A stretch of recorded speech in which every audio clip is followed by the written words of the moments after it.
pada permasalahan pertama, yaitu ketika sudah H-6 acara akan berlangsung, kita masih kekurangan dana sebanyak kurang lebih 15 juta. Kira-kira apa yang akan kita lakukan? Yang pertama itu adalah mengurangi dana. Mengurangi dana yaitu kita melihat kembali apakah ada satu bagian yang perlu dipangkas, yang tidak perlu, atau memberikan second option kepada setiap kebutuhan kita. Cari mana supplier-supplier yang menyediakan bahan atau barang itu yang lebih murah dengan kualitas yang hampir sama. Yang kedua yaitu mengubah situasi yang online, mengubah acara yang offline menjadi online. Begitu juga dengan beberapa penghargaan yang harusnya bentuknya kelihatan fisik nyata, itu diganti menjadi seperti electronic certificate, seperti itu. Yang kedua, jangan pernah memaksakan suatu acara ketika kita sudah tahu ke depannya tidak akan bakal terjadi karena satu kondisi yang tidak bisa kita lewati.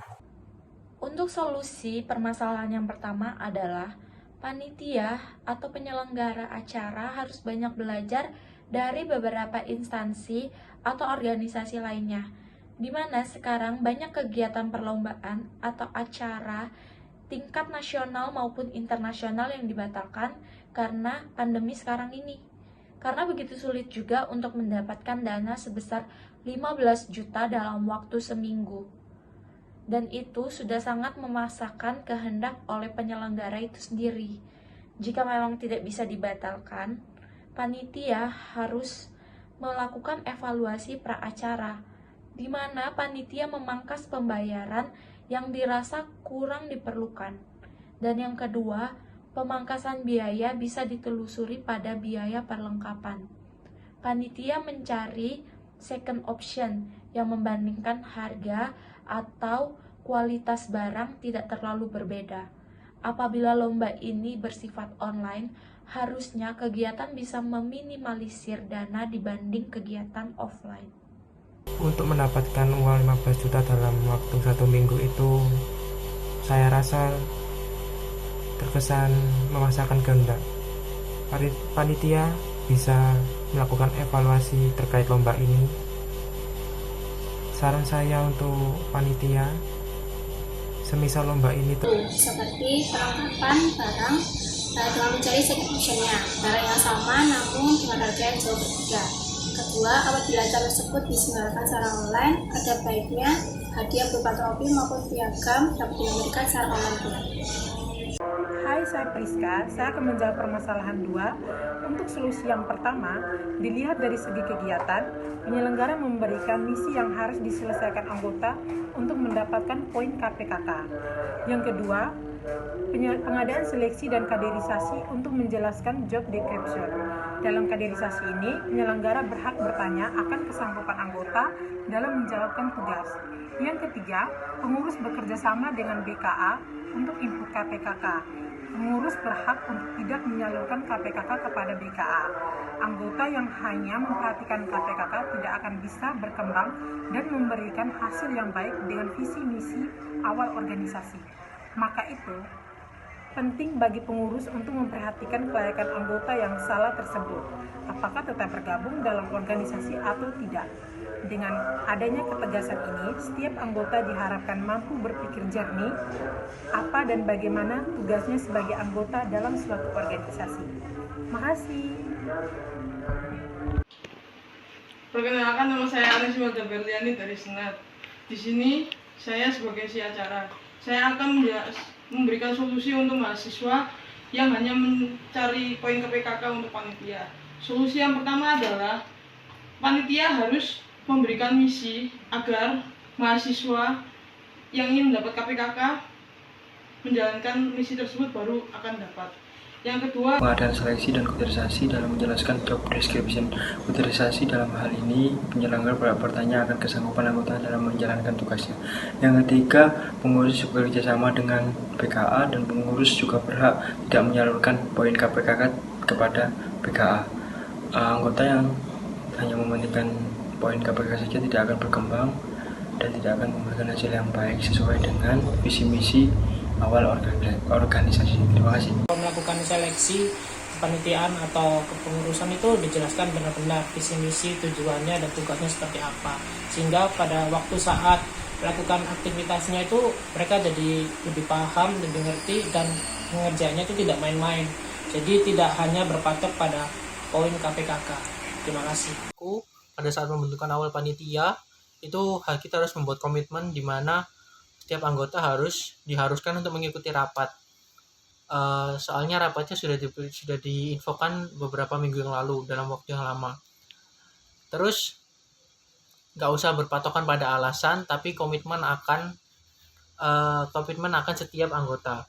Kalau memang anggota tersebut masih membangkang, kita baru peringatan. Tapi kalau misalnya masih kelewat batas, kita keluarkan dari organisasi kita tersebut.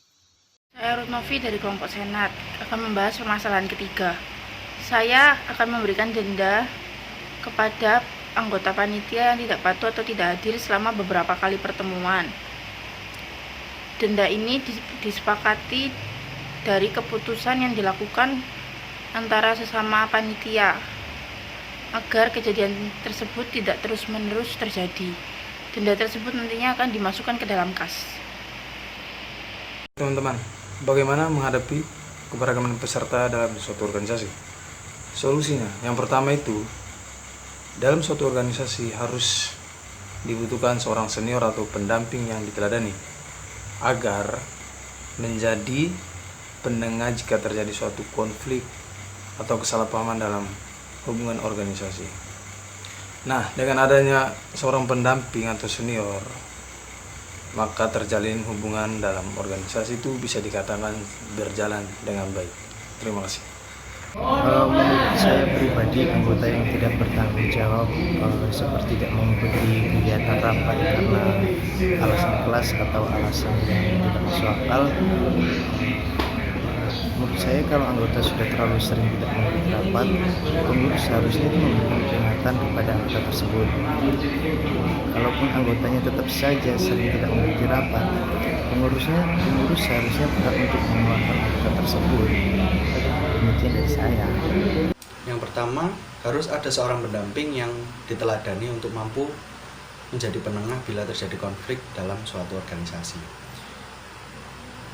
Dan sebelum acara berlangsung, harus diadakan sebuah briefing untuk meminimalisir kesalahan pada saat acara, seperti memastikan rundown dan menanyakan terjadinya kesalahan pada si acara pada saat acara berlangsung.